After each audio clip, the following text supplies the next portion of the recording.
সবাইকে স্বাগত। আজকে ক্লাস 10 অর্থাৎ মাধ্যমিক ভৌত বিজ্ঞানের চ্যাপ্টার নম্বর 8.6 স্টার্ট করছি। এটা কিন্তু তোমাদের মাধ্যমিকের সিলেবাসের বইয়ের একদম শেষ চ্যাপ্টার, জৈব রসায়ন। আর আজকে তার প্রথম অংশের ভিডিও বা পার্ট 1। তো প্রত্যেকটা চ্যাপ্টারের মতো স্টার্ট করার মতো এই চ্যাপ্টারে আমরা প্রথমে দেখে নিব যে মাধ্যমিকে এই চ্যাপ্টার থেকে কত নম্বর আসবে। মানে প্রথমে আমরা নম্বর বিভাজনটা দেখব, নাম্বার ডিস্ট্রিবিউশন কেমন হবে। তো এই চ্যাপ্টার থেকে এমসিকিউ আসবে একটা,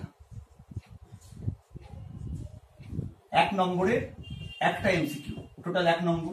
আচ্ছা, অতি সংক্ষিপ্ত প্রশ্ন উত্তর বা ভেরি শর্ট আনসার আসবে 2টো, 1 নম্বরে 2টো, মোট নম্বর 2। সংক্ষিপ্ত উত্তরধর্মী প্রশ্ন বা এসে টাইপ কোয়েশ্চেন আসবে একটা, 2 নম্বরের একটা, মোট নম্বর 2। এবং সবশেষে লং আনসার বা দীর্ঘ উত্তর ভিত্তিক প্রশ্ন আসবে একটা, 3 নম্বরের একটা প্রশ্ন, মোট এর নম্বর 3। তার মানে মোট কতগুলো প্রশ্ন আসবে? মোট 5টা প্রশ্ন আসবে। আচ্ছা, এবং তাদের মোট নম্বর হচ্ছে, টোটাল নম্বর কত? 8। অর্থাৎ এই চ্যাপ্টার থেকে টোটাল 8 নম্বরের প্রশ্ন আসবে। এবং তোমাদের হয়তো মনে আছে যে অজৈব রসায়নের নম্বর বিভাজন যা ছিল, জৈব রসায়নে কিন্তু নম্বর বিভাজন সেম। ওখান থেকেও 8 নম্বর ছিল, যে যে নম্বরে যতগুলো প্রশ্ন আসতো এখানেও কিন্তু একদম হুবহু একই, এখান থেকেও একই নম্বরের প্রশ্ন আসবে এবং একই রকমের প্রশ্ন আসবে। আচ্ছা, এবার এমসিকিউ তো বোঝা গেল। এবার যে অতি সংক্ষিপ্ত প্রশ্ন উত্তর, এর মধ্যে কি আসতে পারে? এখানে সরাসরি বা ডাইরেক্ট 1 নম্বরের প্রশ্ন আসতে পারে, ডাইরেক্ট কোয়েশ্চেন আসতে পারে, বা হচ্ছে ফিল ইন দ্য ব্ল্যাঙ্কস, শূন্যস্থান পূরণ আসতে পারে, ট্রু ফলস আসতে পারে, বা হচ্ছে ম্যাচিং আসতে পারে। তো বিভিন্ন ভাবে তোমার আসবে, কিন্তু 1 নম্বরের 2টো আসবে, ঠিক আছে, সমস্ত মিলিয়ে।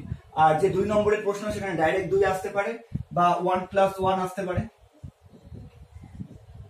আর 3 নম্বরের প্রশ্নের মধ্যেও ডাইরেক্ট 3 নম্বর আসতে পারে, বা 2+1 আসতে পারে, বা 1+2 আসতে পারে, বা 1+1+1 এরকম আসতে পারে, ঠিক আছে। তো বুঝতেই পারছো এই চ্যাপ্টারে যেমন বড় প্রশ্ন আছে, ছোট প্রশ্ন আছে, সমস্ত রকমের প্রশ্ন আছে। তাই অবশ্যই প্রত্যেকটা হচ্ছে অংশ তোমাকে ডিটেলস এবং খুঁটিয়ে পড়তে হবে, এলাবোরেটলি পড়তে হবে। আচ্ছা, এবার প্রশ্ন হচ্ছে যে এই চ্যাপ্টারে আমরা কি পড়ব। তো যেমন নামটা শুনে বুঝতে পেরেছো তোমরা, জৈব রসায়ন মানে জৈব যৌগের যে রসায়ন। তো রসায়ন বা কেমিস্ট্রির 3টে পার্ট আছে, একটা ফিজিক্যাল কেমিস্ট্রি, একটা ইনঅর্গানিক কেমিস্ট্রি এবং একটা অর্গানিক কেমিস্ট্রি। তো এই জৈব রসায়ন বা অর্গানিক কেমিস্ট্রি কিন্তু শুধু একটা চ্যাপ্টার নয়, এটা কিন্তু কেমিস্ট্রির একটা ভাগ, কেমিস্ট্রির একটা নতুন ব্রাঞ্চ বলতে পারো, নতুন ব্রাঞ্চ বা নতুন ভাগ। তো তোমাদের ক্লাস 10 এর সিলেবাসে জৈব রসায়নের কি আছে, জৈব রসায়নের কিভাবে ধারণা পাওয়া গেল, জৈব রসায়ন কত রকমের হয়, তার বিশেষ কিছু ধর্ম, এবং সবশেষে হচ্ছে বিশেষ কিছু রাসায়নিক বিক্রিয়া আলোচনা করা আছে। তো তোমাদের কিন্তু মূলত জৈব রসায়নের যে প্রাথমিক ধারণা বা কনসেপ্ট সেগুলোই হচ্ছে দেওয়া হয়েছে। কিন্তু তোমরা পরবর্তী ক্লাস 11 বা 12 যখন পড়বে তখন কিন্তু এটাকে একটা আলাদা ভাগ হিসাবে পড়বে, এবং তখন কিন্তু অনেক বিস্তৃত বিষয় থাকবে। তো কাজেই বুঝতেই পেরেছো যে যারা হচ্ছে এর পরবর্তী মানে ক্লাস 11 থেকে সায়েন্স নিয়ে পড়তে চাও, তাদের জন্য কিন্তু জৈব রসায়ন যে প্রাথমিক ধারণা সেগুলো কিন্তু অবশ্যই খুব ভালো মতো তোমাদের হচ্ছে মনে রাখতে হবে বা বুঝে নিতে হবে। আচ্ছা, এবার এই চ্যাপ্টার প্রসঙ্গে আরো 2-একটা কথা না বললেই নয়, যে এই চ্যাপ্টারটা কিন্তু অনেকের কাছেই দেখা যায় যে খুব কঠিন বলে মনে হয়, বা অনেকের কাছেই দেখা যায় যে মাধ্যমিক পরীক্ষার আগে পর্যন্ত এই চ্যাপ্টারটা অনেকেরই মাথা ব্যথার কারণ হয়ে ওঠে। তার কারণ হচ্ছে তারা কনসেপ্টগুলো ঠিক মতো না বুঝে শুধুমাত্র মুখস্থ করা, বা বিভিন্ন বাজার চলতি নোট বই থেকে প্রশ্নগুলো পড়ে পড়ে মুখস্থ করা, এটাই কিন্তু তাদের হচ্ছে পিছিয়ে পড়ার কারণ। তো সেই জন্য আমি তোমাদের হচ্ছে প্রত্যেকটা অংশ ডিটেলসে পড়াবো, কারণ একটু ভালো করে বুঝতে গেলে ডিটেলসে পড়তেই হবে। প্রত্যেকটা চ্যাপ্টারের মতো এই চ্যাপ্টারটা আমি ডিটেলসে পড়াবো, কোনো কিছুই বাদ দিব না। এবং আমার উপর ভরসা রাখতে পারো, তুমি যদি ভিডিওগুলো খুব ভালো করে দেখো এবং সেই অনুযায়ী আমার কথা মতো যদি চলো, তোমার এই চ্যাপ্টার থেকে কিন্তু 1 নম্বরও তোমার হচ্ছে বাইরে থেকে আসবে না। কমন হয়তো পাবে না, কিন্তু আমি যেভাবে পড়াবো বা আমি যেভাবে কনসেপ্টগুলো বলবো সেগুলো তুমি যদি শিখে নাও, তাহলে কিন্তু তোমার এই চ্যাপ্টারে আর কোনো মাথা ব্যথা হবে না, এই চ্যাপ্টারটা পড়তে খুবই ভালো লাগবে। আরেকটা কথা, এই চ্যাপ্টারটা কিন্তু স্পেশাল চ্যাপ্টার। কেন স্পেশাল চ্যাপ্টার? কারণ বললাম যে এই চ্যাপ্টারটা শুধু তোমার এখন না পরবর্তী ক্ষেত্রেও কাজে লাগবে। শুধু সেই জন্য নয়, যেমন তোমরা পর্যায় সারণী যখন তোমাদের পড়িয়েছিলাম তখনও বলেছিলাম যে পর্যায় সারণী বা আয়নীয় বন্ধন এই দুটো কিন্তু স্পেশাল চ্যাপ্টার কেমিস্ট্রি। তার কারণ হচ্ছে এই চ্যাপ্টারগুলো কিন্তু শুধু তুমি শুধুমাত্র মুখস্থ করে বা ভালো করে না বুঝে বা শুধু প্রশ্ন পড়ে বিভিন্ন বাজার চলতি রেফারেন্স বইগুলো পড়ে তুমি কিন্তু না নম্বর পেতে পারবে না তুমি বুঝতে পারবে। তো যারা পর্যায় সারণী আমি যেভাবে ডিটেলসে পড়িয়েছিলাম যারা ভালোভাবে বুঝেছে তাদের এখন পর্যায় সারণী পড়তে খুব ভালো লাগছে। তো তেমনি ভাবে তোমরা যদি আমার কথা মতো আমার প্রত্যেকটা ভিডিও অনুসরণ করে ঠিক মতো জিনিসগুলো বুঝে পড়ো আমি যেভাবে বলছি, তাহলে কিন্তু দেখবে এই চ্যাপ্টারটা তোমাদের খুবই সহজ মনে হবে। এবং সব থেকে বড় কথা, এই চ্যাপ্টারটা পড়তে তোমাদের খুবই ভালো লাগবে, কারণ চ্যাপ্টারটা কিন্তু সত্যি খুবই ভালো চ্যাপ্টার, দারুণ চ্যাপ্টার, পড়তে তোমাদের প্রচন্ড মজা লাগবে। তোমরা নতুন নতুন অনেক বিষয়গুলো শিখতে পারবে। হ্যাঁ, এবার যেটা তোমাদের বলছিলাম যে অবশ্যই তোমাদের কিন্তু একটু ডিটেলসে পড়তে হবে। আমি প্রত্যেকটা চ্যাপ্টারের মতো এই চ্যাপ্টারও তোমাদের যতটা দরকার তার থেকে আমি কিন্তু একটা বা দুটো লেভেল বেশি পড়াবো, কিন্তু তার থেকে বেশি দরকার নেই।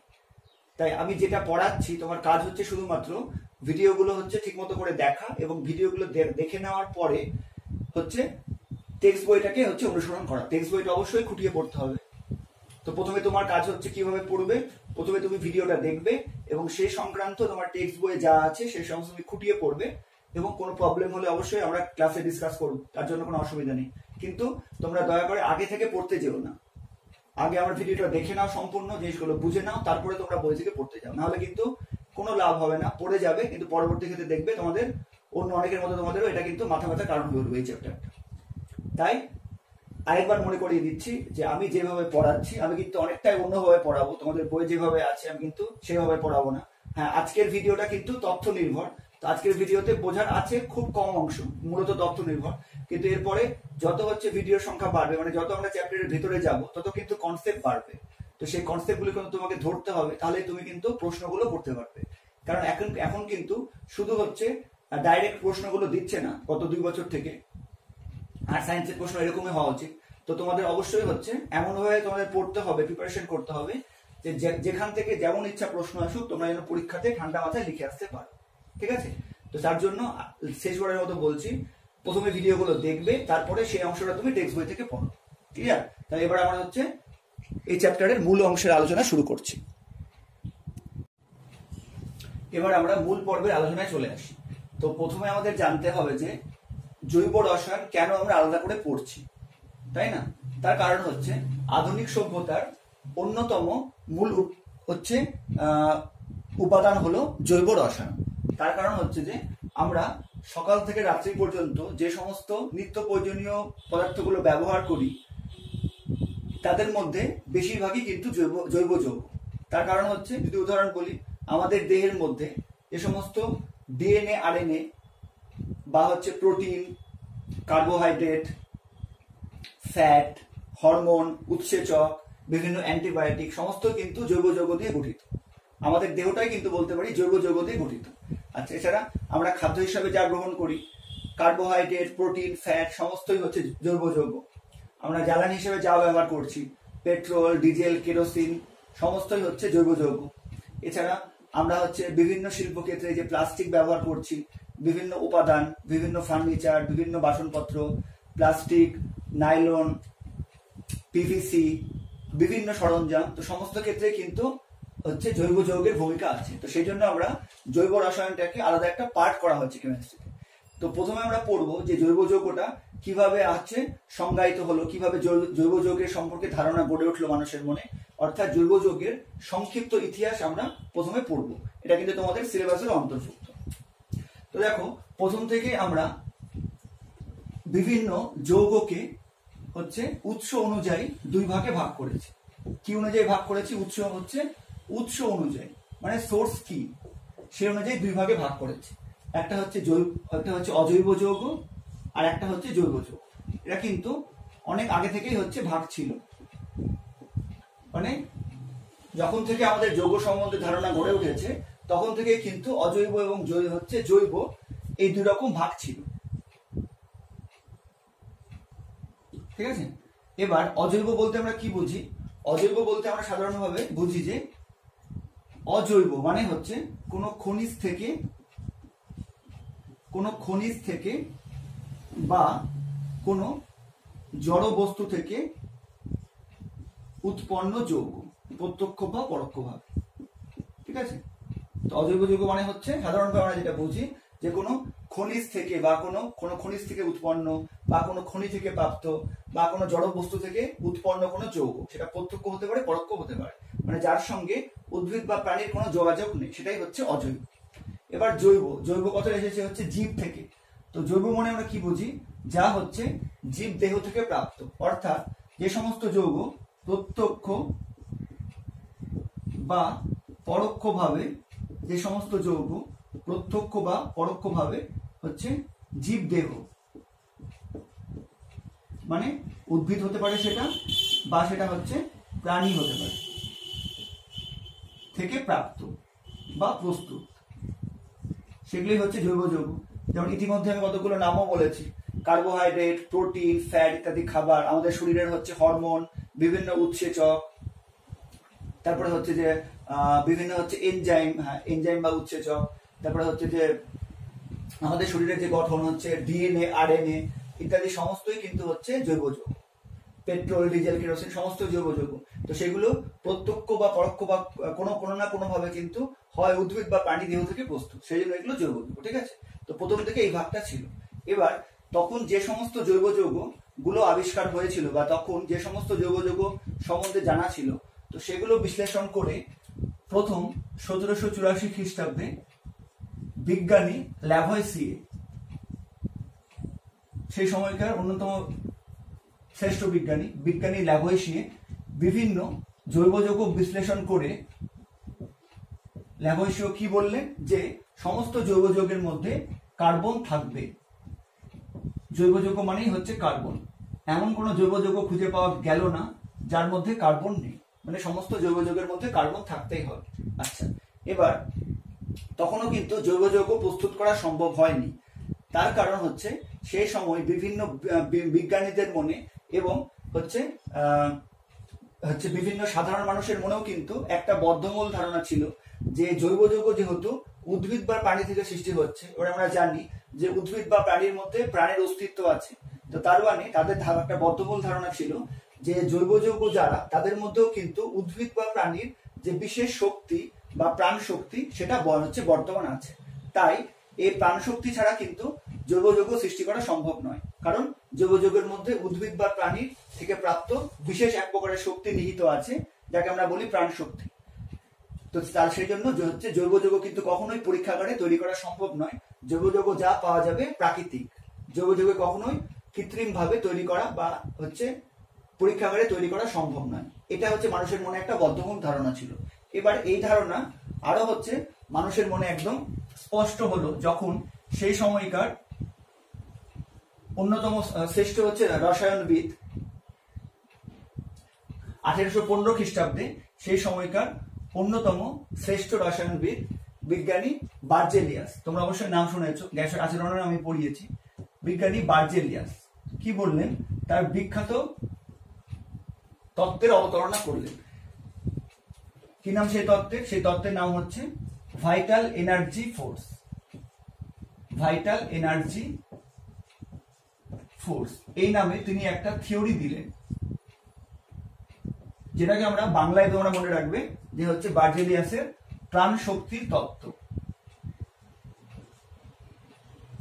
প্রাণ শক্তির তত্ত্ব, ভাইটাল এনার্জি ফোর্স। ঠিক আছে, তিনি হচ্ছে তার বিখ্যাত ভাইটাল এনার্জি ফোর্স আবিষ্কার করলেন বলবো না, হচ্ছে উপস্থাপনা করলেন। ঠিক আছে, ভাইটাল এনার্জি ফোর্স বা এইভাবে বলতে পারি ভাইটাল ফোর্স থিওরি। ঠিক আছে, ভাইটাল এনার্জি ফোর্সও বলতে পারো বা হচ্ছে ভাইটাল ফোর্স থিওরি। তিনি এই থিওরিতে উল্লেখ করলেন যে যেহেতু যে কোনো জৈব যৌগের মধ্যে প্রত্যক্ষ বা পরোক্ষভাবে উদ্ভিদ বা প্রাণীর যে বিশেষ প্রকারের শক্তি বা প্রাণ শক্তি নিহিত আছে, সেই জন্য কখনোই জৈব যৌগকে কৃত্রিমভাবে প্রতিষ্ঠা করা সম্ভব নয়। তো তখন থেকে মানুষের মনে এই ধারণা একদম হচ্ছে স্পষ্ট হয়ে গেল যে জৈব যৌগ কেবলমাত্র প্রাকৃতিকভাবে পাওয়া সম্ভব, কোনোভাবে কৃত্রিমভাবে প্রস্তুত করা সম্ভব নয়। তো এটাই হচ্ছে বিভিন্ন বিজ্ঞানীরা হচ্ছে এই তত্ত্বকে সাদরে হচ্ছে গ্রহণ করলেন এবং তারাও হচ্ছে এটাকেই হচ্ছে ধরে নিলেন। কিন্তু তখন কিছু কিছু বিজ্ঞানী ছিল পরবর্তীকালে যারা ভাবলেন যে কোনো যৌগই কিন্তু পরীক্ষাগারে প্রস্তুত করা সম্ভব, তো সেই অনুযায়ী জৈব যৌগ কিন্তু পরীক্ষাগারে প্রস্তুত করা যেতে পারে। তো হচ্ছে এই প্রচেষ্টায় প্রথম সফল হলেন 1828 খ্রিস্টাব্দে। এই প্রচেষ্টায় প্রথম সফল হলেন, মানে প্রথম তিনি কি করলেন, একটা অজৈব যৌগ থেকে জৈব যৌগ তৈরি করলেন। ঠিক আছে, 1828 খ্রিস্টাব্দে কে করলেন এটা? বিজ্ঞানী ফ্রেডরিক ভোহলার। বিজ্ঞানী ফ্রেডরিক ভোহলার। এবার এই স্পেলিং অনুযায়ী তুমি বিভিন্নভাবে বলতে পারো। ইংরেজিতে স্পেলিংটা হচ্ছে ওহলার, কিন্তু বাংলায় উচ্চারণ করলে এটাকে ভোলার, ওহলার, ভোলার বিভিন্ন রকম হতে পারে। তো ঠিক আছে, ভোলার বলে তোমরা জানো, কোনো অসুবিধা নেই। ঠিক আছে, ফ্রেডরিক ভোলার তিনি কি করলেন? 1828 খ্রিস্টাব্দে প্রথম জৈব যৌগ প্রস্তুত করলেন। প্রথম অজৈব যৌগ থেকে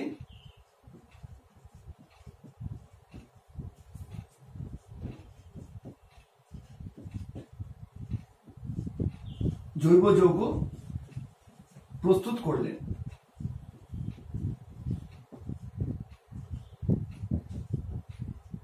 ঠিক আছে, আচ্ছা, এবার তিনি কোন যৌগ থেকে কিভাবে করলেন সেটা হচ্ছে আমরা দেখে নিই। তিনি কি করলেন? অ্যামোনিয়াম সালফেট একটা অজৈব যৌগ এবং পটাশিয়াম সায়ানেট এর মিশ্রণকে, এটাও অজৈব যৌগ, দুটোই অজৈব যৌগ, এদের মিশ্রণকে, এদের জলীয় দ্রবণকে উত্তপ্ত করলেন। তার ফলে কি উৎপন্ন হলো? তার ফলে উৎপন্ন হলো অ্যামোনিয়াম সায়ানেট আর হচ্ছে পটাশিয়াম সালফেট।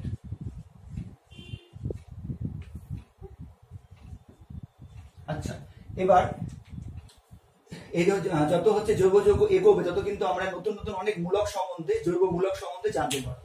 তেমন একটা মূলক দেখো আমি লিখেছি CNO। তো CNO এই মূলকটার নাম কি? এদিকটা মুছে দিচ্ছি। CNO এই মূলকটা হচ্ছে সায়ানেট মূলক। ঠিক আছে, এই মূলকগুলো কিন্তু তোমাদের আস্তে আস্তে মনে রাখতে হবে। CNO এর চার্জ হচ্ছে মাইনাস, মানে এর যোজ্যতা হচ্ছে 1। ঠিক আছে, এই মূলকটার নাম কি? সায়ানেট মূলক।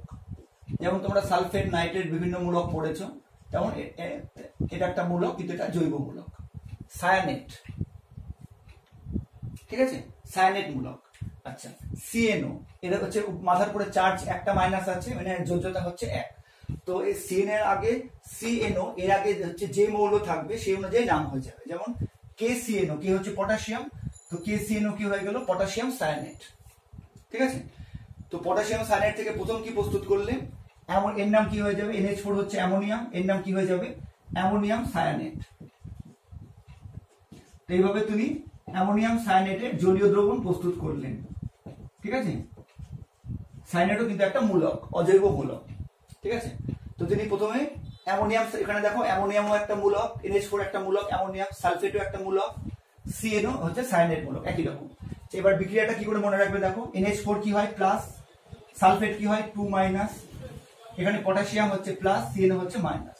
তো তোমাদের যেমন অজৈব যৌগের ক্ষেত্রে আমি বলেছিলাম যে বিক্রিয়াগুলো কিভাবে সংঘটিত হবে, এই প্লাসের সঙ্গে এই মাইনাস, মানে NH4 এর সঙ্গে CNO যুক্ত হবে, আর এই মাইনাসের সঙ্গে এই প্লাস, একটা প্লাসের সঙ্গে অন্যটার মাইনাস যুক্ত হবে। ঠিক আছে, অ্যামোনিয়াম সায়ানেট উৎপন্ন করলেন। এবার এই অ্যামোনিয়াম সায়ানেট এর জলীয় দ্রবণকে তিনি কি করলেন? উত্তপ্ত করে বাষ্পীভূত করলেন। এটা কিন্তু অ্যাকুয়াস ছিল, মানে জলীয় ছিল, একু মানে হচ্ছে অ্যাকুয়াস বা জলীয়। একে তিনি উত্তপ্ত করলেন। একে উত্তপ্ত করে তিনি কি তৈরি করলেন? ইউরিয়া।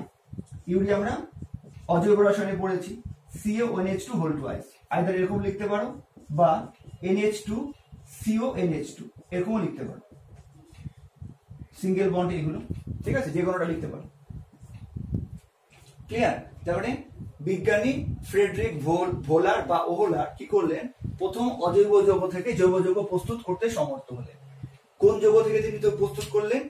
হচ্ছে অ্যামোনিয়াম সায়ানেটের হচ্ছে জলীয় দ্রবণকে উত্তপ্ত করে বা বাষ্পীভূত করে প্রথম তিনি হচ্ছে জৈব যৌগ প্রস্তুত করলেন ইউরিয়া।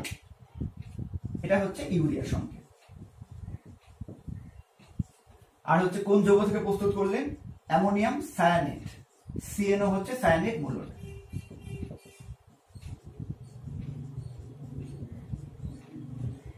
ঠিক আছে। আচ্ছা, এবার এই যে বিক্রিয়া, তিনি কোন বিক্রিয়ার মাধ্যমে প্রস্তুত করলেন? বিক্রিয়াটার কিন্তু বিশেষ তাৎপর্য আছে, ভালো করে খেয়াল করো, খুব ভালো করে শুনো। এই যে অ্যামোনিয়াম সায়ানেট, এখানে দেখো এখানে নাইট্রোজেন কটা আছে? নাইট্রোজেন কটা আছে? একটা, দুটো। হাইড্রোজেন কটা আছে? দেখো চারটা। কার্বন কটা আছে? একটা। অক্সিজেন কটা আছে? একটা। ঠিক আছে। এবার এই যে ইউরিয়া, তার মধ্যে আমরা যদি দেখি তাহলে দেখবো প্রত্যেকটা পরমাণু কিন্তু একই সংখ্যায় আছে। ঠিক আছে। দেখো এখানে দেখো N2, বা এখানে দেখো নাইট্রোজেন কটা আছে? নাইট্রোজেন হচ্ছে দুটো আছে, লিখলাম N=2। হাইড্রোজেন কটা আছে? দেখো 2, 2 এ 4, বা এখানে দেখো H2 তার হোল 2, মানে টোটাল 4টা। কার্বন দেখো কটা আছে? একটাই কার্বন আছে। অক্সিজেন কটা আছে? একটাই অক্সিজেন আছে। তো তার মানে এই ধরনের যে বিক্রিয়া, যে বিক্রিয়ায় হচ্ছে মোট পরমাণুর সংখ্যা একই থাকছে, পরমাণুগুলো কি হচ্ছে? নতুন ভাবে সজ্জিত হয়ে একটা নতুন যৌগ গঠন করেছে। মানে অ্যামোনিয়াম সায়ানেটকে উত্তপ্ত করার ফলে কি হয়েছে? এই পরমাণুগুলো নতুন ভাবে সজ্জিত হয়ে একটা নতুন যৌগ উৎপন্ন করেছে, কিন্তু সেই যৌগটা একটা জৈব যৌগ। সেই জন্য আমরা বলছি অজৈব যৌগ থেকে জৈব যৌগ। তো এই যে বিক্রিয়াটা, যে বিক্রিয়ায় শুধুমাত্র কি হবে? পরমাণুর শুধুমাত্র বিন্যাসের পরিবর্তন হবে, সেই ধরনের বিক্রিয়াকে কি বলা হয়? পারমাণবিক পুনর্গঠন বিক্রিয়া। পারমাণবিক পুনর্গঠন বিক্রিয়া বা পারমাণবিক পুনর্বিন্যাসও বলতে পারো। ঠিক আছে। পারমাণবিক পুনর্গঠন বিক্রিয়া বা পারমাণবিক পুনর্বিন্যাস বিক্রিয়া। তার মানে বিজ্ঞানী ফ্রেডরিক ভোলার কোন বিক্রিয়ার মাধ্যমে প্রথম হচ্ছে অজৈব যৌগ থেকে জৈব যৌগ প্রস্তুত করতে সক্ষম হন? তার সেই বিক্রিয়ার নাম হচ্ছে পারমাণবিক পুনর্গঠন বিক্রিয়া। এটা কি ধরনের বিক্রিয়া? এই বিক্রিয়ায় বিক্রিয়ার আগে এবং বিক্রিয়ার পরে মোট পরমাণুর সংখ্যার কোনো পরিবর্তন হবে না, শুধু পরমাণুগুলোর সজ্জা বা বিন্যাসের পরিবর্তন হবে, বা মানে পরমাণুগুলো নতুন ভাবে পুনর্গঠিত হয়ে নতুন যৌগ উৎপন্ন করবে। এই ধরনের বিক্রিয়াকে বলা হয় পারমাণবিক পুনর্গঠন বিক্রিয়া বা পুনর্বিন্যাস বিক্রিয়াও বলতে পারো, একই। ঠিক আছে। পারমাণবিক পুনর্গঠন বা হচ্ছে পুনর্বিন্যাস বিক্রিয়া, যে কোনো একটা মনে রাখলেই হবে। ঠিক আছে। আচ্ছা, এবার তার মানে যখনই হচ্ছে বিজ্ঞানী ফ্রেডরিক ভোলার জৈব যৌগ প্রস্তুত করতে সক্ষম হলেন, এবার তোমাদের মনে প্রশ্ন হচ্ছে যে এখানে তো কার্বন আছে, এটাকে অজৈব যৌগ বলছি, এখানে কার্বন আছে, এটাকে কেন জৈব যৌগ বলছি? তার কারণ হচ্ছে এর যদি আমি হচ্ছে রাসায়নিক গঠনটা দেখি, তাহলে এই রাসায়নিক গঠনটা হবে ইউরিয়ার এরকম। কেন এরকম হচ্ছে এটা আমরা পরে আস্তে আস্তে পড়বো, এখন শুধু জাস্ট জেনে রাখো, সমস্তগুলো আমরা পরে ডিটেলসে পড়বো। এই রাসায়নিক গঠনটা হচ্ছে এরকম। তো এই যে হচ্ছে মূলকটা, এই যে CO, C double bond O, এই যে মূলকটা, এটাকে বলা হয় কার্বনিল মূলক। এটাকে কি বলা হয়? কার্বনিল মূলক। এই কার্বনিল মূলকটা কিন্তু একটা জৈব মূলক। তো যেহেতু CO মানে কার্বনিল মূলকটা ইউরিয়ার মধ্যে আছে এবং কার্বনিল মূলক একটা জৈব মূলক, সেই জন্য ইউরিয়া এই যৌগটা হয়ে যাচ্ছে, কি হয়ে যাচ্ছে? এটা একটা জৈব যৌগ। ঠিক আছে। কিন্তু CnO মানে সায়ানেট মূলক, এটা কিন্তু এর মধ্যে কার্বন থাকলেও এটা কিন্তু একটা অজৈব মূলক, সেই জন্য এই যৌগটা হয়ে যাচ্ছে অজৈব। ঠিক আছে। আচ্ছা, তার মানে এর মাধ্যমে বিজ্ঞানী ফ্রেডরিক ভোলার কি করলেন? বার্জিলিয়াসের যে ভাইটাল ফোর্স থিওরি বা প্রাণ শক্তির তত্ত্ব, সেটাকে তিনি নস্যাৎ করে দিলেন। মানে এই তত্ত্বের আর কোনো অস্তিত্ব থাকলো না, ভুল বলে প্রমাণিত হলো। এর পরবর্তীতে কি হলো? এর পরবর্তীতে আরো দুজন বিজ্ঞানীর নাম আমাদের মনে রাখতে হবে। 1845 খ্রিস্টাব্দে বিজ্ঞানী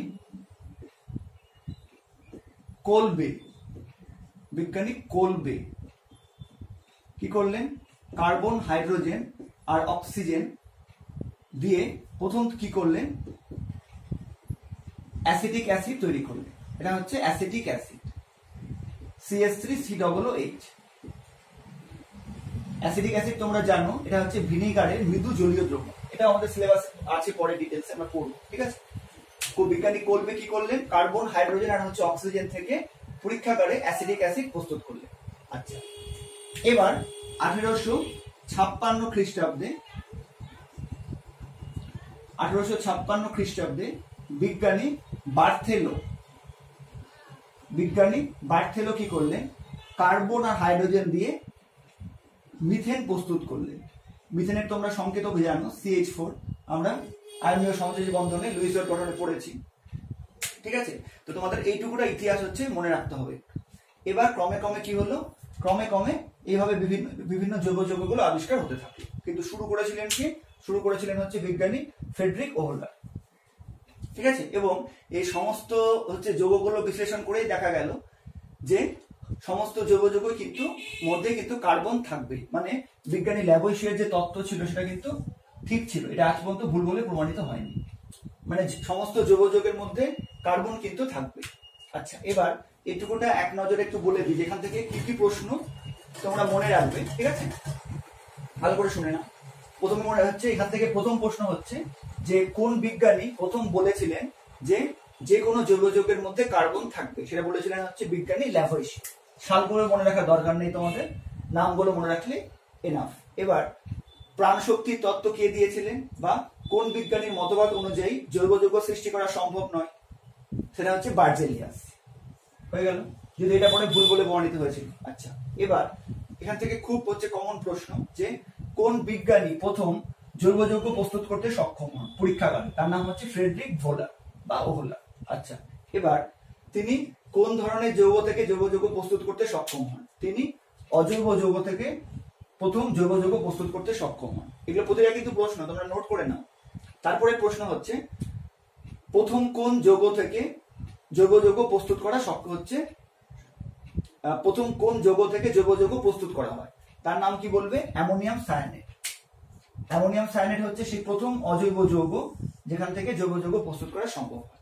এবার তারপরের প্রশ্ন হচ্ছে প্রথম কৃত্রিমভাবে প্রস্তুত বা পরীক্ষাগারে প্রথম প্রস্তুত জৈব যৌগ কোনটি, তো বুঝতেই পারছো, ইউরিয়া। আচ্ছা, এবার তারপরের প্রশ্ন, এই অ্যামোনিয়াম সায়ানেট হচ্ছে কিভাবে হচ্ছে বিজ্ঞানী ভোলার কিভাবে হচ্ছে অ্যামোনিয়াম সায়ানেটকে উত্তপ্ত করে অ্যামোনিয়া প্রস্তুত করে, বা কিভাবে প্রথম জৈব যৌগ প্রস্তুত করে, তার উত্তর হচ্ছে অ্যামোনিয়াম সালফেট এবং পটাশিয়াম সায়ানেট এর জলীয় দ্রবণকে উত্তপ্ত করে প্রথমে হচ্ছে অ্যামোনিয়াম সায়ানেটের জলীয় দ্রবণ তৈরি করে, যাকে পরবর্তীতে বাষ্পায়িত করে হচ্ছে ইউরিয়া তৈরি করে। ঠিক আছে, এবার কোন বিক্রিয়ার মাধ্যমে বিজ্ঞানী ভোলার অ্যামোনিয়াম সায়ানেট থেকে ইউরিয়া প্রস্তুত করতে সক্ষম হন, সেই বিক্রিয়ার নাম কি বলেছি, পারমাণবিক পুনর্গঠন বিক্রিয়া বা পারমাণবিক পুনর্বিন্যাস বিক্রিয়া। ঠিক আছে, আচ্ছা, এবার এখানে একটা তথ্য, এই যে ইউরিয়া কি হচ্ছে জৈব যৌগ কেন বলা হয়, কারণ ইউরিয়ার হচ্ছে গঠনটা এরকম হবে, এটা আমরা কেন এরকম হচ্ছে পরে আমরা পড়বো। ঠিক আছে, এখন শুধু জেনে রাখো। তো এই যে C+O, এই যে হচ্ছে মূলক, এটাকে কি বলা হয়, কার্বনিল গ্রুপ বা কার্বনিল মূলক, এটা একটা কার্যকরী মূলক, এটা আমরা পরে পড়বো। এখানে শুধু মনে রাখবে যে এই C+O, এটা হচ্ছে এর নাম হচ্ছে কার্বনিল মূলক। তো যেহেতু এটা একটা জৈব মূলক, সেই জন্য ইউরিয়া হচ্ছে জৈব যৌগ। আচ্ছা, এখানে আরেকটা তথ্য জেনে রাখো যে ইউরিয়ার রাসায়নিক নাম অনেক সময় জিজ্ঞাসা করা হয়। ইউরিয়ার রাসায়নিক নাম হচ্ছে কার্বামাইট। ঠিক আছে, ইউরিয়ার আরেকটা রাসায়নিক নাম হচ্ছে কার্বামাইট, কার্বামাইট। ঠিক আছে, এখান থেকে প্রশ্নগুলো বুঝতে পেরেছো। এবার হচ্ছে অ্যাসিডিক অ্যাসিড হচ্ছে কে প্রথম প্রস্তুত করেন, বিজ্ঞানী কোলবে। বার্থেলো কোন জৈব যৌগ প্রস্তুত করেন, মিথেন। এরকম প্রশ্নগুলো আছে। আচ্ছা, এবার এখান থেকে আরেকটা প্রশ্ন আছে যেটা নিয়ে হচ্ছে কনফিউশন হয়, সেই প্রশ্নটা আমি লিখে দিচ্ছি। সেই প্রশ্নটা হচ্ছে পরীক্ষাগারে প্রথম সংশ্লেষিত মানে কি, সংশ্লেষিত মানে হচ্ছে উৎপন্ন, কিন্তু এখানে সংশ্লেষিত কথাটা একটা তাৎপর্য আছে, আমি বলছি। পরীক্ষাগারে প্রথম সংশ্লেষিত জৈব যৌগ কোনটি,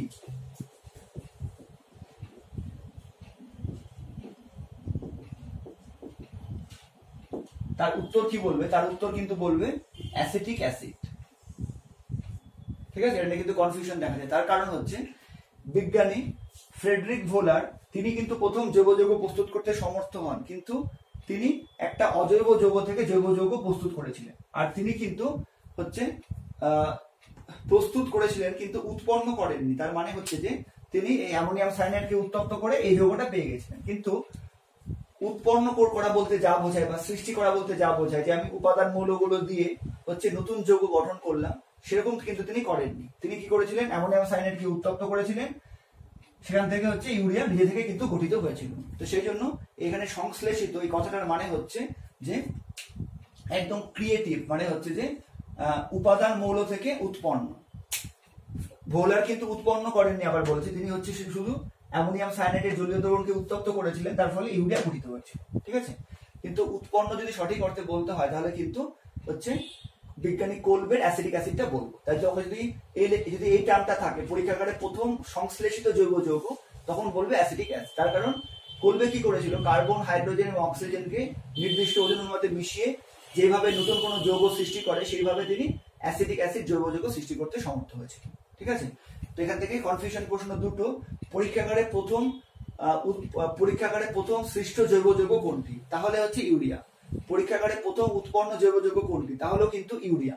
কিন্তু যদি বলে পরীক্ষাগারে প্রথম সংশ্লেষিত জৈব যৌগ কোনটি, তখন কিন্তু বলবে অ্যাসিটিক অ্যাসিড। বা এখান থেকে সিমিলার একটা প্রশ্ন দেয় যে হচ্ছে উপাদান মৌল থেকে প্রস্তুত প্রথম জৈব যৌগ কোনটি। আবার বলছি, উপাদান মৌল থেকে প্রস্তুত, এখানেই লিখে দিচ্ছি কোয়েশ্চেনটা, উপাদান মৌল থেকে প্রস্তুত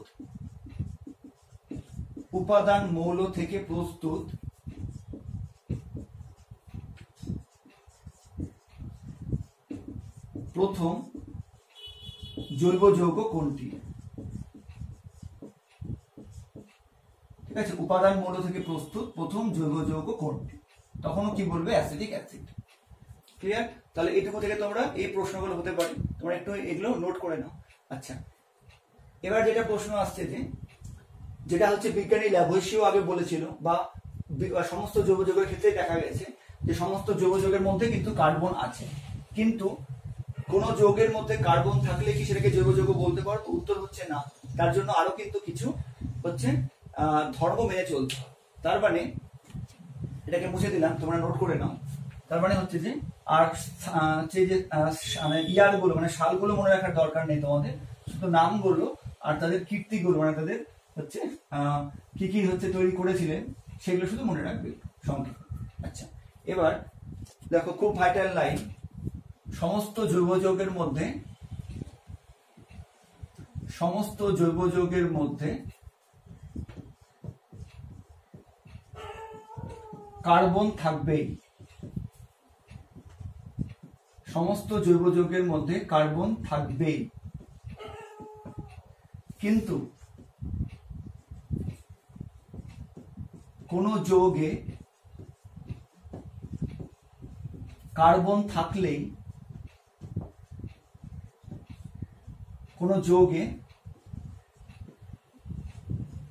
শুধুমাত্র কার্বন থাকলেই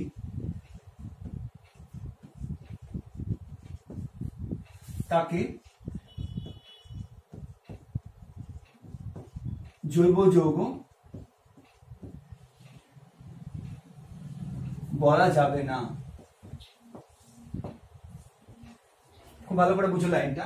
আচ্ছা, এখান থেকে কিন্তু একটা প্রশ্ন দেয় যে সমস্ত জৈব যৌগের মধ্যে কোন মৌলটি আবশ্যিক, তখন বলবে সমস্ত জৈব যৌগের মধ্যে কার্বন মৌলটি আবশ্যিক, মানে যে কোনো জৈব যৌগের মধ্যে কার্বন থাকবে। আচ্ছা, এবার যেটা লিখলাম এখানে যে জৈব যৌগের যদি কোনো জৈব যৌগ হয় তার মধ্যে কার্বন থাকবে, কিন্তু কোনো যৌগের মধ্যে যদি শুধুমাত্র কার্বন থাকে তাহলে সেটা জৈব যৌগ হয়ে যাবে, তেমন কিন্তু নয়। মানে ব্যাপারটা একটু কনফিউজিং, কিন্তু ক্লিয়ার হয়ে যাবে আস্তে আস্তে। যদি কোনো জৈব যৌগ হয়, যেমন আমরা এতগুলো পড়লাম, ইউরিয়া, অ্যাসিটিক অ্যাসিড, মিথেন, এই তিনটা আপাতত আমরা পড়েছি জৈব যৌগ, ঠিক আছে। এরা কিন্তু হচ্ছে এদের প্রত্যেকের মধ্যে কার্বন আছে। তো সমস্ত জৈব যৌগের মধ্যে প্রধান উপাদান হিসাবে কার্বন অবশ্যই থাকবে, কিন্তু কার্বন যুক্ত যে কোনো যৌগই কিন্তু জৈব যৌগ হবে না। যেমন কতগুলো উদাহরণ দিই তোমাদের পরিচিত, তাহলে তোমরা বুঝতে পারবে। যেমন হচ্ছে তোমরা কার্বন ডাই অক্সাইড পড়েছো, CO2, তোমরা ক্যালসিয়াম কার্বনেট বা ম্যাগনেসিয়াম কার্বনেট পড়েছো, ঠিক আছে। আচ্ছা, তারপরে তোমরা হচ্ছে যে বাইকার্বনেট পড়েছো, ক্যালসিয়াম বাইকার্বনেট পড়েছো, ঠিক আছে। তো এই তিনটা যে আমি লিখলাম, আরো বিভিন্ন রকম যৌগ আছে। তো এই যে তিনটা যৌগ আমি লিখলাম, দেখো কার্বন ডাই অক্সাইডের মধ্যেও কার্বন আছে, ক্যালসিয়াম কার্বনেট এর মধ্যেও কার্বন আছে, ক্যালসিয়াম বাইকার্বনেট এর মধ্যেও কার্বন আছে। তো এদের মধ্যে কিন্তু কার্বন আছে, কিন্তু এরা কিন্তু জৈব যৌগ নয়, কিন্তু তার মানে হচ্ছে কি বোঝা গেল যে সমস্ত জৈব যৌগের মধ্যে কার্বন থাকতেই হবে, কিন্তু কার্বন থাকলেই যে জৈব যৌগ হবে সেটা কিন্তু সবসময় নাও হতে পারে, যেমন এগুলো ক্ষেত্রে ব্যতিক্রম দেখতে পাচ্ছি। তো এবার তখন স্বভাবত প্রশ্ন উঠলো যে আমরা জৈব যৌগকে কিভাবে সংজ্ঞায়িত করব। তো তখন পরবর্তীকালে আরো যখন বিভিন্ন জৈব যৌগগুলো আবিষ্কার হতে থাকলো, তখন বিজ্ঞানীরা দেখলেন যে জৈব যৌগের মধ্যে কার্বন আছে, এটা তো থাকবেই, এটা খুবই সত্যি কথা, কিন্তু জৈব যৌগের মধ্যে কিন্তু বিশেষ কতগুলো ধর্ম আছে, যেমন ক্যাটিনেশন ধর্ম, সমবায়বতা ধর্ম, এগুলো আমরা আস্তে আস্তে পড়বো। তো সেটা কিন্তু এদের ক্ষেত্রে কিন্তু সেই ধর্মগুলো দেখা যাচ্ছে না। তো সেই জন্য কি করা হলো, জৈব যৌগ বলতে আমরা কি ধরনের যৌগকে বুঝবো, বা কোন কোন বৈশিষ্ট্যগুলো বা ধর্মগুলো থাকলে তাকে আমরা জৈব যৌগ বলতে পারবো, সেই সংক্রান্ত কি হলো আমরা জৈব যৌগকে বিশেষভাবে সংজ্ঞায়িত করলাম, বা জৈব যৌগের একটা সংজ্ঞা নির্ধারণ করা হলো। এবার সেই সংজ্ঞাটা আমরা দেখে নেব, ঠিক আছে। এবার জৈব যৌগের সংজ্ঞাটা দেখে নি। দেখো, কার্বনের বিভিন্ন অক্সাইড, যেমন CO2 হতে পারে, আচ্ছা, ধাতব কার্বনেট ও বাইকার্বনেট, যেমন বললাম calcium carbonate, calcium bicarbonate, sodium carbonate, sodium bicarbonate, magnesium carbonate, magnesium bicarbonate, যে কোনো ধাতব কার্বনেট। আচ্ছা, carbon disulphide CH2, hydrogen cyanide বা হাইড্রোসায়ানিক অ্যাসিড HCN, বিভিন্ন ধাতব সায়ানাইড লবণ NaCN, KCN, potassium cyanide, calcium cyanide, বিভিন্ন ধাতব সায়ানাইড লবণ, ধাতব কার্বনিল, হ্যাঁ ইউরিয়া কিন্তু ছিল অধাতব কার্বনিল, কিন্তু এটা ধাতব কার্বনিল বলেছে, ঠিক আছে। ধাতব সায়ানাইড মানে CNO, থায়োসায়ানাইড, সায়ানাইড কি CNO মূলক, আর থায়োসায়ানাইড HCN মূলক, ঠিক আছে। আচ্ছা, ইত্যাদি যৌগগুলি ছাড়া, তার মানে এতগুলো যৌগ, এদের প্রত্যেকের মধ্যেই কিন্তু কার্বন আছে। যেমন আবার বলছি, কার্বনের বিভিন্ন অক্সাইড, এর মধ্যে কার্বন আছে, ধাতব কার্বনেট, বাইকার্বনেট, এর মধ্যে কার্বন আছে, কার্বন ডাইসালফাইড, এর মধ্যে তো কার্বন আছে, দেখতেই পাচ্ছ, হাইড্রোজেন সায়ানাইড, এর মধ্যেও কার্বন আছে, বিভিন্ন ধাতব সায়ানাইড লবণ, যেমন বললাম পটাশিয়াম সায়ানাইড, ক্যালসিয়াম সায়ানাইড, সকলের মধ্যে কার্বন আছে, ধাতব কার্বনিল, এর মধ্যেও কার্বন আছে, C আছে, ধাতব সায়ানাইড CN, এর মধ্যেও C আছে, থায়োসায়ানাইড HCN, এর মধ্যেও C আছে। এবার এরকম আরো কিছু যৌগ আছে, ইত্যাদি যৌগগুলো ছাড়া, মানে উপরের গুলো কিন্তু জৈব যৌগ নয়, এই সমস্ত যৌগগুলো ছাড়া কার্বন দ্বারা গঠিত যে সকল সমযোজী যৌগের মধ্যে কার্বন পরমাণুর দুটো বিশেষ ধর্ম, ক্যাটিনেশন ধর্ম এবং সমবায়বতা ধর্ম ইত্যাদি ধর্মগুলো বর্তমান থাকে, সেই সমস্ত যৌগকে জৈব যৌগ বলা হয়, ঠিক আছে। এটা জৈব যৌগের কমপ্লিট সংজ্ঞা। তোমরা চাইলে স্ক্রিনশট নিয়ে নিতে পারো বা লিখে নিতে পারো। আচ্ছা, এগুলো বলার দরকার নেই, ঠিক আছে, পাশাপাশি সংকেতগুলো না বললেও হবে, আমি বোঝানোর জন্য বলেছি, ঠিক আছে। তার মানে জৈব যৌগ আমি কাদের বলবো, কার্বন থাকলে কি থেকে জৈব যৌগ বলতে পারবো? উত্তর না। এই সমস্ত কার্বন ঘটিত যৌগগুলো বাদ দিয়ে যাদের মধ্যে কার্বন পরমাণুর ক্যাটিনেশন ধর্ম বা সমবায়বতা ধর্ম থাকবে, তাদেরকে আমরা বলতে পারবো জৈব যৌগ, ঠিক আছে। আচ্ছা, এবার এই ক্যাটিনেশন ধর্ম বা সমবায়বতা ধর্ম দুটোই কিন্তু আমাদের সিলেবাসে আছে, তাই এগুলো আমরা ডিটেলসেই পড়বো, চিন্তার কিছু নেই, এখন শুধু সংজ্ঞার জন্য এভাবে পড়ছি। আচ্ছা, এখান থেকে দেখো একটা বৈশিষ্ট্য পাচ্ছ, দেখো যে জৈব যৌগগুলো কেমন হবে, সমযোজী হবে, দেখো এই বৈশিষ্ট্য পাচ্ছি। আচ্ছা, এবার জৈব রসায়ন কাকে বলে, যেটা বললাম যে কেমিস্ট্রির একটা পার্ট। তো রসায়নের যে শাখায় জৈব যৌগগুলোর প্রস্তুতি, ধর্ম, গঠন ইত্যাদি সম্পর্কে আলোচনা করা হয় তাকে জৈব রসায়ন বলা হয়। তার মানে জৈব রসায়ন মানে আমরা কি বলতে পারি, কার্বন যৌগের রসায়ন, ঠিক আছে। জৈব রসায়নে আমরা কি নিয়ে আলোচনা করছি, শুধুমাত্র কার্বন দ্বারা গঠিত যৌগগুলো নিয়ে আলোচনা করছি বা জৈব যৌগগুলো নিয়ে আলোচনা করছি, সেই জন্য জৈব রসায়নকে আরেকটা নাম কি বলা হয়, কার্বন যৌগের রসায়ন। কারণ জৈব যৌগতে আমরা শুধুমাত্র কার্বন নিয়ে আলোচনা করছি, সমস্ত কার্বন ঘটিত যৌগগুলো নয়, সেগুলোর মধ্যে এগুলো বাদ দিয়ে, যেটা আগে সংজ্ঞাতে বললাম, ঠিক আছে। আচ্ছা, এবার প্রশ্ন হচ্ছে যে এই যে জৈব রসায়ন আমরা আলাদা করে কেন পড়ছি, আলাদা করে কেন পাঠ করা হচ্ছে, তার কারণ তোমরা এখন পর্যন্ত পর্যায় সারণীতে 118টা মৌল পড়েছো। এবার সেই যে 100 যদি কার্বনকে বাদ দিয়ে দিই তাহলে 117টা মৌল থাকবে। তো 117টা অজৈব 117টা মৌল মিলে যতগুলো জৈব যৌগ আছে তাদের তুলনায় শুধুমাত্র জৈব যৌগের সংখ্যা কিন্তু অনেক গুণ বেশি। যেমন বর্তমানে জৈব যৌগের আবিষ্কৃত জৈব যৌগের সংখ্যা 3 কোটিরও বেশি, কিন্তু অজৈব যৌগের সংখ্যা কত, কয়েক লক্ষ। বোঝা গেছে? তো তার মানে যেহেতু অজৈব যৌগের সংখ্যা অনেক বেশি, সেই জন্য জৈব যৌগের জন্য আলাদা করে কিছু নিয়ম কানুন তৈরি করা হয়েছে, বিশেষ করে নামকরণের ক্ষেত্রে বা আলাদা আলাদা বৈশিষ্ট্য দেখা যায়, তাই এদের নিয়ে আলাদা করে একটা কেমিস্ট্রি একটা পার্ট বা ব্রাঞ্চ তৈরি করা হচ্ছে জৈব রসায়ন, যেখানে আমরা শুধুমাত্র কার্বন দ্বারা গঠিত হচ্ছে যৌগগুলোর হচ্ছে সম্বন্ধেই পড়বো, কিন্তু হ্যাঁ এইগুলো বাদ দিয়ে এবং আরো কিছু কিছু আছে সেগুলো বাদ দিয়ে।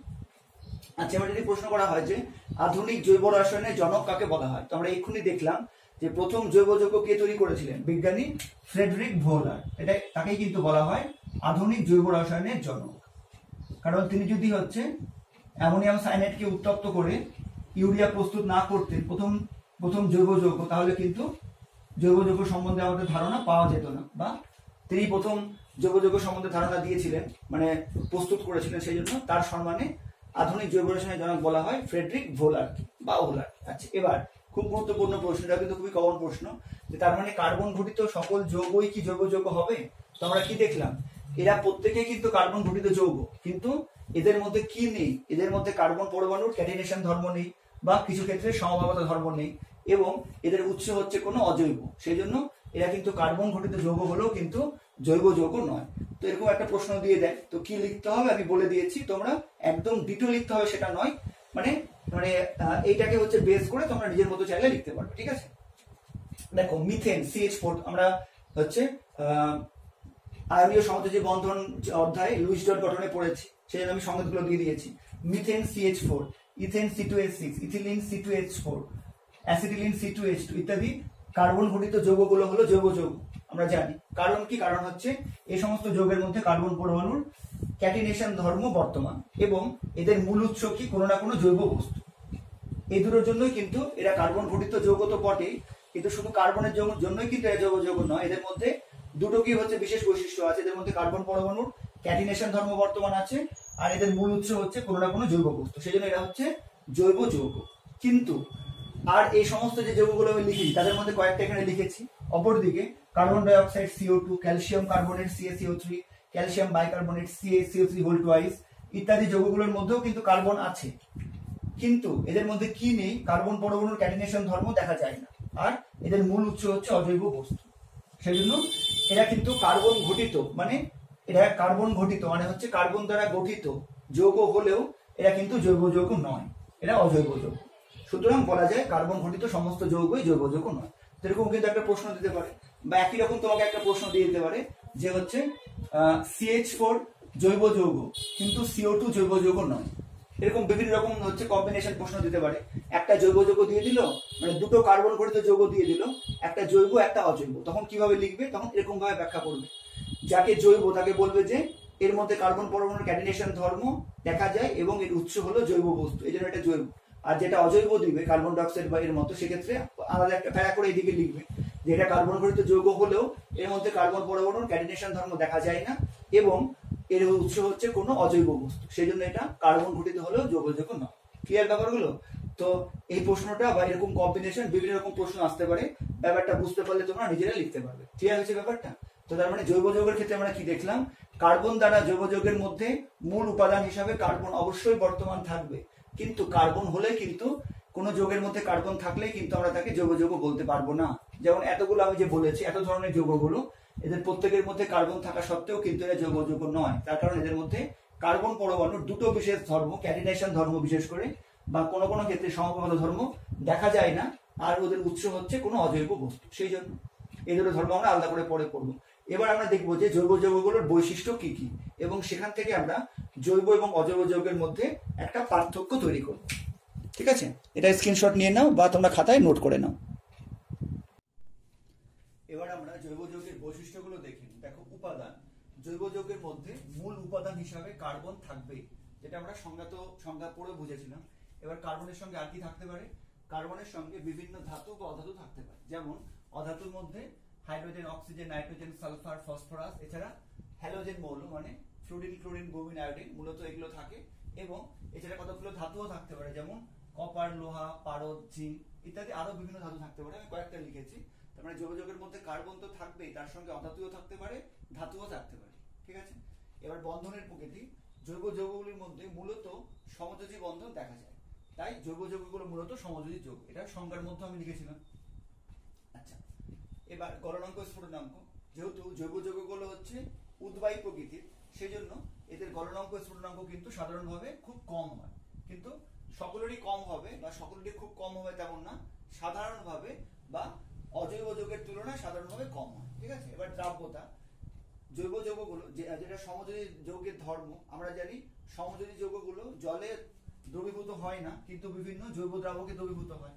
তো যেহেতু জৈব যৌগগুলো সমযোজী, সেই জন্য এদের ক্ষেত্রেও দ্রাব্যতার একই রকম বৈশিষ্ট্য। সাধারণত এরা জলে অদ্রাব্য এবং বিভিন্ন জৈব দ্রাবক যেমন বেনজিন, অ্যালকোহল ইত্যাদিতে দ্রাব্য। আচ্ছা, এবার তড়িৎ পরিবাহিতা, জৈব যৌগগুলি সাধারণত জলীয় দ্রবণে বা গলিত অবস্থায় আয়নিত হয় না, মানে আয়নে বিয়োজিত হয় না, তার ফলে কোনো আয়ন উৎপন্ন না হওয়ার জন্য সাধারণভাবে তড়িৎ পরিবহন করে না। কিন্তু ব্যতিক্রমও আছে, যেমন হচ্ছে অ্যাসিটিক অ্যাসিড বা ফর্মিক অ্যাসিডও হবে। আচ্ছা, এবার দাহ্যতা, জৈব যৌগগুলো সাধারণভাবে দাহ্য প্রকৃতির হয়। ঠিক আছে, তাই বলে সকলেই দাহ্য হবে এমন কথা নয়, সাধারণভাবে বেশিরভাগই দাহ্য হবে।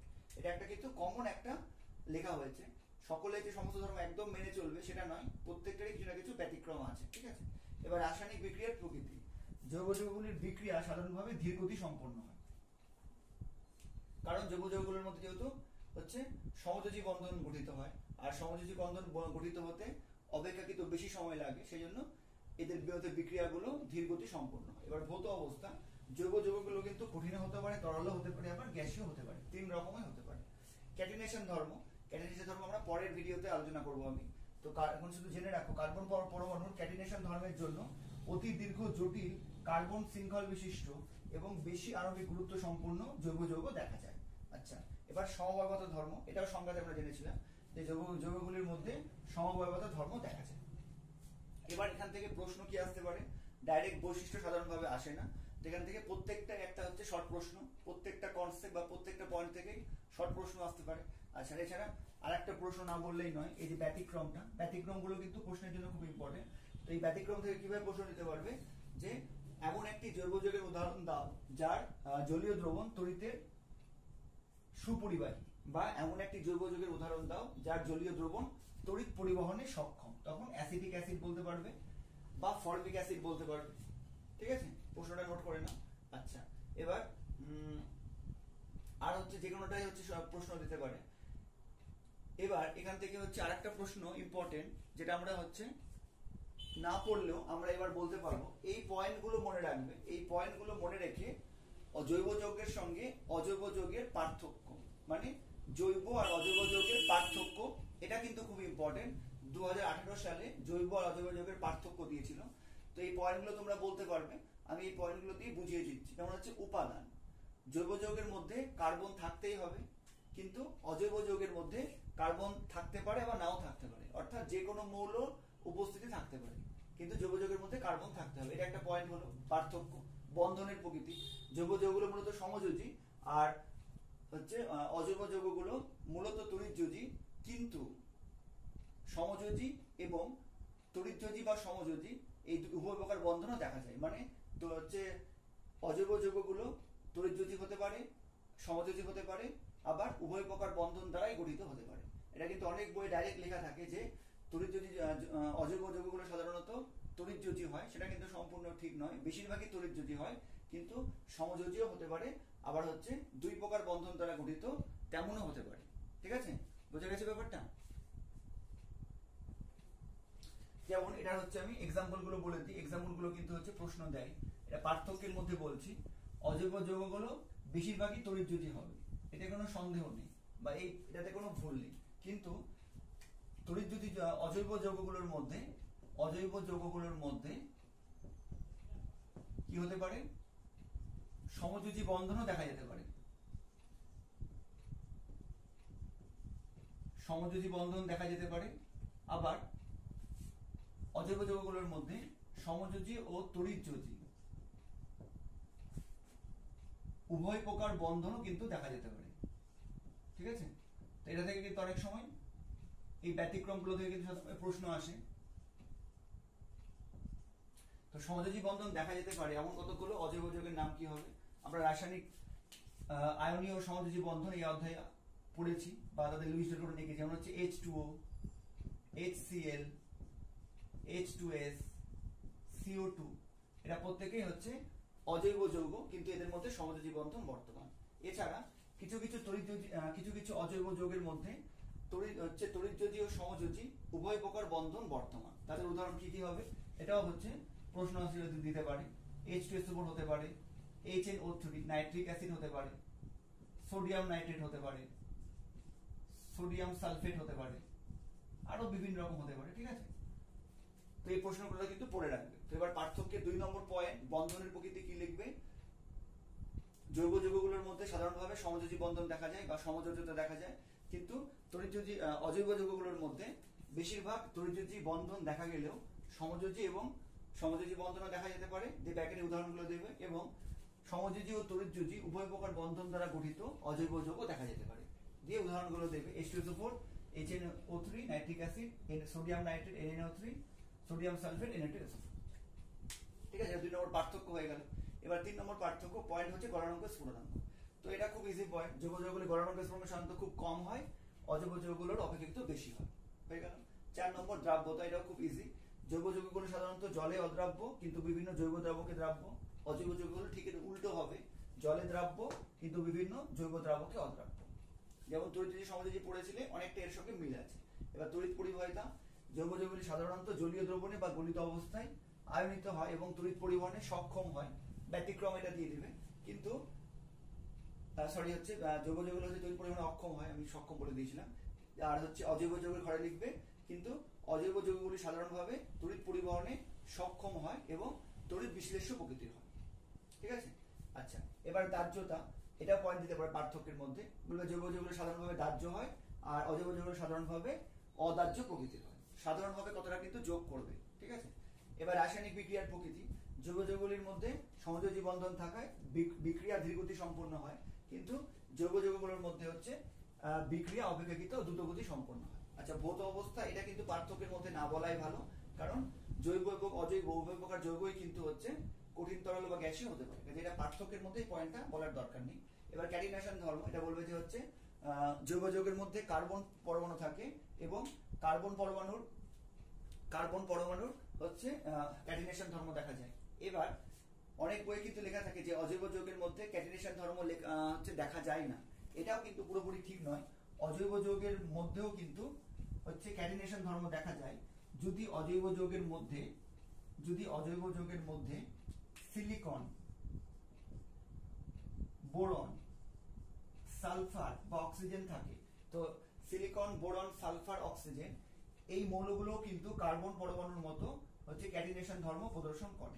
তাই যদি কোনো যৌগের মধ্যে সিলিকন, বোরন, সালফার বা অক্সিজেন এই মৌলগুলো থাকে, তাহলে তারা কিন্তু ক্যাটিনেশন ধর্ম প্রদর্শন করবে। হ্যাঁ, কিন্তু কার্বনের মতো কিন্তু এরা এত হচ্ছে শৃঙ্খলযুক্ত যৌগ বা এত বেশি যৌগ গঠন করতে পারে না, বা বেশি পরিমাণ শৃঙ্খল দ্বারা আবদ্ধ হতে পারে না। তো ক্যাটিনেশন ধর্ম পার্থক্যের মধ্যে বলবে যে জৈব যৌগের মধ্যে কার্বন পরমাণু থাকায় জৈব যৌগের মধ্যে কার্বন পরমাণু উপস্থিত থাকে এবং কার্বন পরমাণু ক্যাটিনেশন ধর্ম প্রদর্শন করে, অর্থাৎ জৈব যৌগগুলোর মধ্যে ক্যাটিনেশন ধর্ম দেখা যায়। এবার অজৈব যৌগের ঘরে বলবে অজৈব যৌগের গুলোর মধ্যে সাধারণভাবে ক্যাটিনেশন ধর্ম দেখা না গেলেও অজৈব যৌগের অণুতে সিলিকন, বোরন, সালফার বা অক্সিজেন পরমাণু থাকলে সেক্ষেত্রে ক্যাটিনেশন ধর্ম খুব সামান্য পরিমাণে দেখা যেতে পারে। ঠিক আছে, খুব সামান্য পরিমাণে হবে। আচ্ছা, এবার সমবায়বতা ধর্ম, জৈব যৌগগুলোর মধ্যে সমবায়বতা ধর্ম দেখা যায়, অজৈব যৌগগুলোর মধ্যে সমবায়বতা ধর্ম দেখা যায়। তো 9টা পার্থক্য হয়ে গেল, আলাদা করে কিছুই পড়তে হবে না, শুধু এই পয়েন্টগুলো মনে রাখবে। আর পার্থক্য লেখার সময় ভৌতবিজ্ঞানের ক্ষেত্রে কিন্তু এরকম বিষয় উল্লেখ করতে হবে, এটা কিন্তু মাস্ট নয়। যেমন জীবন বিজ্ঞানের বিষয় উল্লেখ করার একটা ব্যাপার আছে, ভৌতবিজ্ঞানে কিন্তু এরকম বিষয়গুলো উল্লেখ করতে হবে তেমন কোনো ব্যাপার নেই। তুমি এক্ষেত্রে শুধু হচ্ছে বিষয় উল্লেখ না করেও তুমি সাধারণভাবে লিখতে পারো, তাতে কিন্তু নম্বরের কোনো হেরফের হবে না নম্বর দেওয়ার ক্ষেত্রে। ঠিক আছে, কিন্তু তোমার এই পয়েন্টগুলো মনে রাখলে তোমার লিখতে সুবিধা হবে, ভাবতে সুবিধা হবে। ঠিক আছে, আশা করি জৈব এবং অজৈব যৌগের পার্থক্য তোমরা এবার লিখতে পারবে। তো আজকের ভিডিওটা অনেকটা লম্বা হয়ে গেল, এখানেই শেষ করছি। এর পরের ভিডিওতে আমরা কার্বন পরমাণু কেন সমযোজী যৌগ গঠন করে, কেন কার্বন পরমাণুর ক্যাটিনেশন ধর্ম দেখা যায়, এছাড়া যে কার্বনের যে চতুস্থলকীয় মডেল সেটা সম্বন্ধে জানবো, তারপরে হচ্ছে যে হাইড্রোকার্বন কি, হাইড্রোকার্বনের গঠনগুলো সম্বন্ধে জানবো। ঠিক আছে, আজকের ভিডিও আজকের ভিডিও এই পর্যন্ত শেষ করছি। তোমরা অবশ্যই কিন্তু প্রথমে ভিডিওটা ভালো করে দেখে নিয়ে প্রত্যেকটা প্রশ্ন, প্রত্যেকটা জিনিস ভালো করে বুঝে নিয়ে তারপরে টেক্সট বইটা পড়ে হচ্ছে প্রিপারেশন নাও। ক্লিয়ার?